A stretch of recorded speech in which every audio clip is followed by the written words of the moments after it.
Dictation शुरू होगी 3 second बाद। धारा 5 अपील फाइल किए जाने में कारित विलंब का क्षमा किया जाना।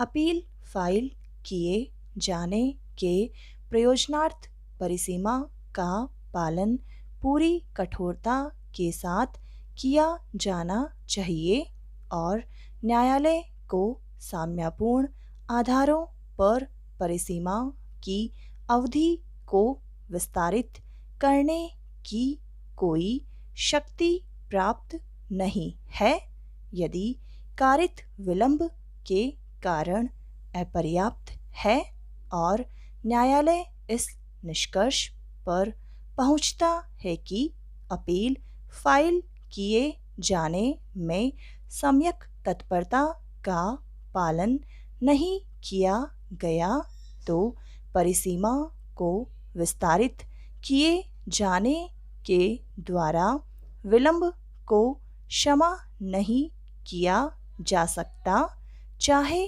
अपील फाइल किए जाने वाला पक्ष सरकार ही क्यों न हो। अनुज्ञप्ति को सदैव लिखित रूप में होना आवश्यक नहीं है। धारा 166 दुर्घटना प्रतिकर खेत में बिजली का तार टूटकर गिर जाने और बिजली के करंट से मृत्यु के परिणाम स्वरूप बिजली विभाग की लापरवाही के आधार पर प्रतिकर राशि हेतु आवेदन ऐसी दुर्घटना के कारण मृत्यु के मामलों में प्रतिकर राशि की गणना मोटर यान अधिनियम के उपबंधों के अंतर्गत होगी।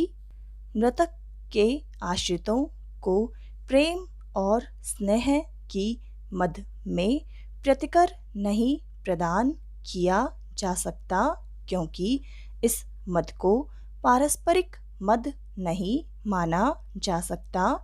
धारा 173 सपठित परिसीमा अधिनियम 1963 की धारा 5 मोटर दुर्घटना दावा अधिकरण द्वारा पारित निर्णय और पंचाट के विरुद्ध अपील परिसीमा दावे में विरोधी पक्षकार द्वारा लिखित कथन फाइल करने के पश्चात मामले में पैरवी छोड़ देना, अधिकरण द्वारा निर्णय और पंचाट पारित करने के पश्चात विलंब से पुनर्स्थापन का आवेदन फाइल किया जाना, खारिजी परिसीमा की संगणना दावे में निर्णय पारित करने की तारीख से की जाएगी, न कि पुनर्स्थापन का आवेदन खारिज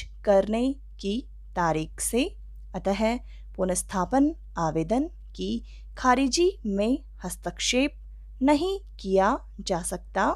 धारा 6 कब्जे की वापसी के लिए वादी द्वारा स्वयं को वाद संपत्ति का किराएदार बताया जाना, किराएदार द्वारा मूल किराएदारी करार सबूत में पेश न किया जाना, करार की फोटोप्रति और रसीदों में किराएदार होने का उल्लेख न होना, चूंकि वादी धारा 6 की शर्तों के अनुसार अभिकथित बेकब्जा किए जाने की तारीख को संपत्ति पर अपना कब्जा साबित करने में विफल रहा है।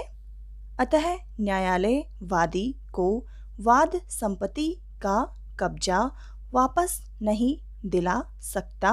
पैरा संविधान के प्रारंभ पर नागरिकता राज्य द्वारा जन्मस्थान के आधार पर विभेद न किया जाना।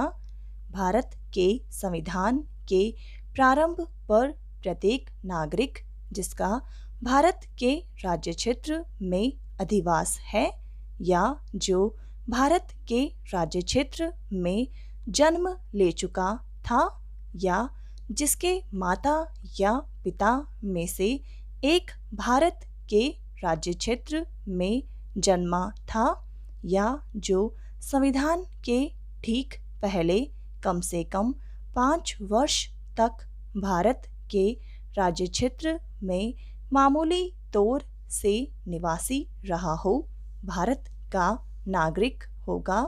साथ ही ऐसे व्यक्ति जिन्होंने ऐसे राज्य क्षेत्र से जो इस समय पाकिस्तान या बांग्लादेश के अंतर्गत है, भारत के राज्य क्षेत्र को प्रवर्जन किया है। संविधान के प्रारंभ पर भारत का नागरिक समझा जाएगा। समाप्त।